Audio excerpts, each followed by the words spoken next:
Isn't that a violation of the Second Amendment? Because, you know, the federal government only has those powers which are enumerated, and that's one of them. Yeah, so from my understanding of the Constitution, when you talk about the amendments, and this is why they were so important when they were written, the actual Constitution talks about the power of the federal government. The amendments talk about the power of the people, the God-given rights of the people. The Second Amendment, to me, clearly states that any federal gun law is unconstitutional, should be repealed or removed. My idea behind state gun laws is multifaceted. If you look at when the Constitution was ratified in the late 1780s, there were certain states that had a religious requirement to run for office. Today, we would find that as a violation of First Amendment rights. The founders who wrote the Constitution understood the simple fact that the First Amendment only applied to the federal government. There wasn't to be a federal religion like they came from in England.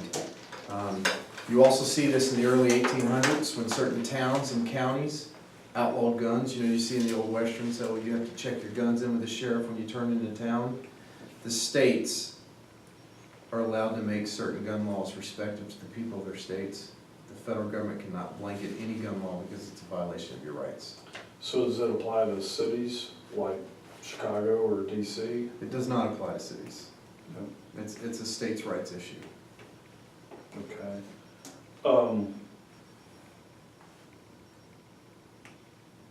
Okay, I may have a follow-on to that. Okay. in a minute. Just- We're 35 minutes into the Q&A. Yep. So that leaves us 10 minutes, probably one more time now. At what point should the rights of life or personhood be granted to the new human being? At conception? 5 days old? Birth? What? Yeah, so I get this a lot. I'm very staunch in this. Our founding documents talk about our freedoms, our birthrights provided by God, our right to life, liberty, and the pursuit of happiness. Your life starts from the moment of conception. You are a living human thing. If we found those molecules on another planet, the world would be in an uproar that we found life somewhere else. That baby, and that's what it is, in the womb of its mother, has a right to its life. It is murder when they kill it. Abortion is murder. And in Congress, I would push Article 3, Section 2 to rally my fellow congressmen to overrule the Supreme Court and ban abortion federally. Okay, I just thought of my follow-on here. Is it related to Pat's question? Is it related to my question? Remember, what's good for the goose is good for the gander. If not, then it's next time I around. said I'd hold my time for the follow-up. Keeps pulling right there. What's your position on open carry and on constitutional carry? And why might this be good for the country? Yeah, so I worked with Terry Holcomb in Open Carry, Texas. I actually went and spoke in Austin in February for this. I was a weapons instructor in the Marine Corps. I was raised around weapons. I believe the citizens, if the state decides, should have the right to carry weapons openly. But again, that's a state issue. But I'm a supporter of open carry. What about constitutional carry? Constitutional carry I'm a supporter of too. And you know what's funny is, I think it's New Hampshire or Vermont. One of the northern liberal states has constitutional carry. And they don't have the problems that everybody claims you're going to have from it. Mm-hmm. Where people get confused is they start talking about, well, we need to do some sort of medical evaluation on a citizen if they can carry a gun. I always look at unintended consequences. Who does the medical evaluation? Who decides what medical issues you have? Again, you're giving the government power to make a decision to take rights away from a citizen. The government's supposed to protect rights, not extinguish them. Well, according to isn't it Nancy Pelosi, or is it Dianne Feinstein, it says all veterans are suspect. Oh, yeah. That's Feinstein, yeah. Actually, I started the thing over since he was three. Oh, Sorry. Okay, well, Just call it better. you touched on it just a second ago, but when the country was being formed, the colonies did have religions, you know, like Massachusetts was Catholic and somebody else was Protestant and somebody else. So how did we lose that? I mean, the First Amendment pretty clearly says Congress shall make no laws. If Texas right now wanted to become Baptist, can we do that? Or what put an end to that right? Constitutionally, Texas could declare that. Again, that would be for the people of the state to decide. Mhm. I don't know historically at what point we lost it, but I do know from my understanding of the Constitution, and people get this confused a lot, they talk about separation of church and state. That's not anywhere in the Constitution. Oh, no. The First Amendment only says, like you said, Congress will make no laws pertaining to the church. It means the government won't make any laws about the church. People even argue that our founders weren't Christian. It's in the Constitution. If you look in Article 1, you'll see the part where it talks about presidential veto. They say 10 days excluding Sunday. Mhm. Why would the founders write excluding Sunday in the Constitution if they didn't believe in the Sabbath? We are a Judeo-Christian nation. If the states wanted to push a religion statewide, they could. The idea, the reason why we're called the United States of America, is the states are the most powerful entities inside this country. The federal government was formed out of necessity and given 18 powers that they were supposed to oversee. And then the states were little experiments in democracy, in the little republics, I don't like the word democracy, to pick their own destiny as their people saw fit. And we have lost that along the way. The states have started grabbing power basically since the 14th Amendment. Okay. Okay. Question number 9. You've alluded a couple of times to the Fourth Amendment about our rights to privacy and so forth. And kind of as I read the Fourth Amendment, correct me if I'm wrong, it's one of those things of nothing but. In other words, you're not allowed to do anything but a small segment of, I have the right to privacy. You can only invade that right to privacy or compromise that right to privacy under certain very restricted circumstances. So I'd call that a nothing but. Your answer was that the government has a right to do anything it can gather without a violation of the citizens' Fourth Amendment. That's kind of a everything but, which is the opposite side, is the way I'm reading it. So please clarify that for me.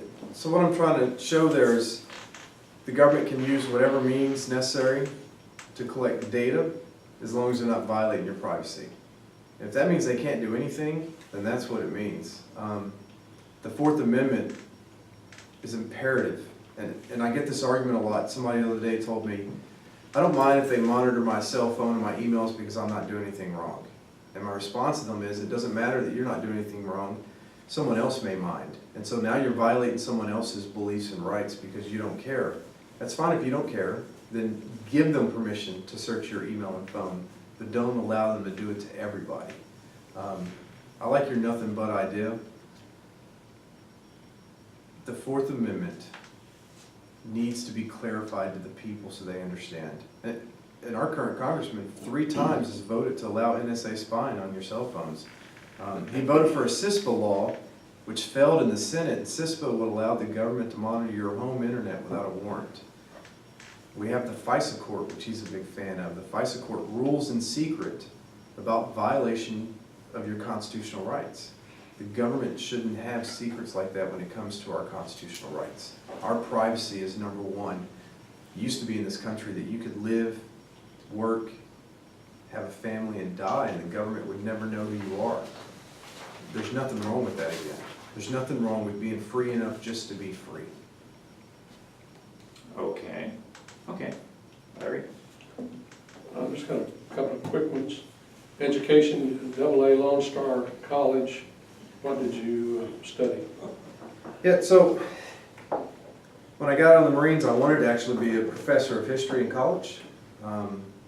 I was working a full-time job as a network engineer, and I went to Lone Star. I got my associate in arts. And then I transferred to U of H, and I was going to take history classes, and I just realized I was killing myself. I was working a full-time job, I was going to night school, and as a network engineer, I have a good living. I mean, I can support myself. And so I gave up on my history dream for this point in my life. Maybe one day I will go back to school and work on getting that degree. It's just not on my cards right now. To be a congressman, the pay is about $175,000. 174, yes, sir. And will that be a pretty sizable increase for you? That would probably almost double my salary. That's all I got. Okay. I think that about wraps it up. Why don't you go ahead and close out with up to 4 minutes, or 5 minutes if you like, and, or we can continue questioning. Do some questions. Okay. Let's see. I think, let me kick it over to Pat and then maybe come back here in a sec. What is the responsibility of the federal government? The responsibility of the federal government is simply to protect the rights of the citizens of this republic. That's it. In a one simple statement, that's all they're supposed to do. They're supposed to protect our freedoms. That's why the states founded the federal government, is to protect the states and the citizens of the states. On number 8, where you list the rights for non-citizens, you want to clarify that? What's the question? What are the rights of non-citizens? Non-citizens of this country don't have any constitutional rights. Right to life and safety. They have human rights, I mean, basic human rights. We don't want to bring citizens in and if you can't Can't just, go beat them just because. that's right, you can't just say you're not a citizen, so you're gonna become a slave laborer, or you're gonna be put in jail. There are basic human rights, but when I talk about rights of a non-citizen, we're talking about constitutional rights. To me, when someone puts the word citizen in a statement, we're then talking about the Constitution. Well, that was just a filler.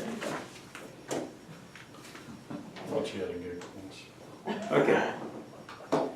There's a lot of controversy on this. I'd like to get your position, not specific cases necessarily, but how do you determine when the supremacy clause, supposed supremacy clause, which is not literally in the Constitution, what is the proper application of the supremacy clause?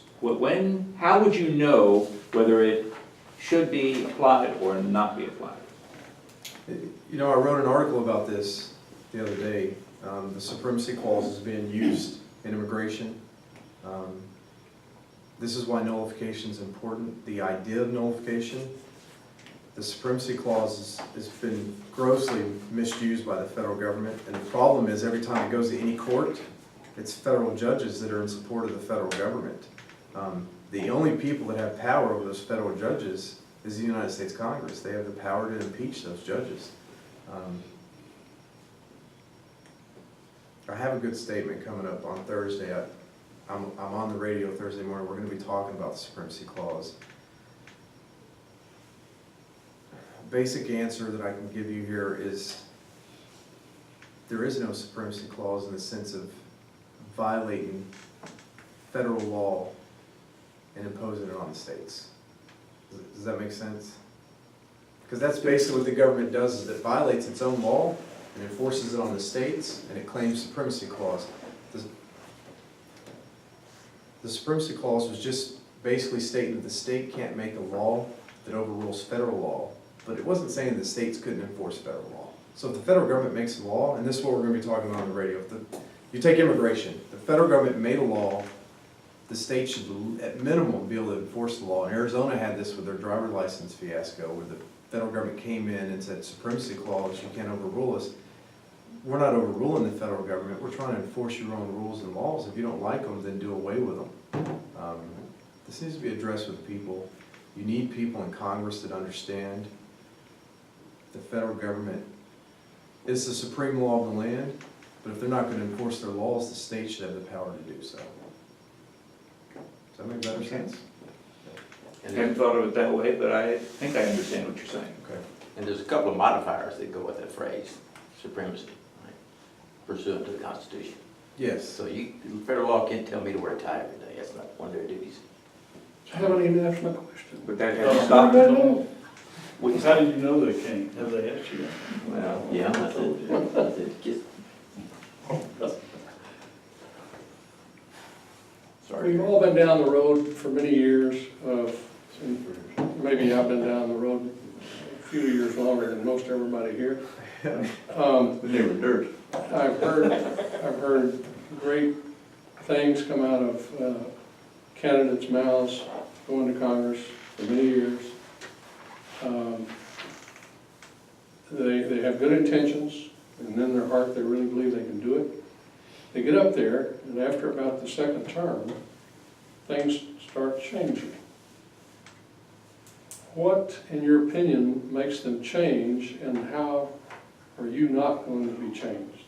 Yeah, so I've thought about this a lot, and I think why that happens with political candidates that go to Washington is they believe in their heart that they can change Washington DC.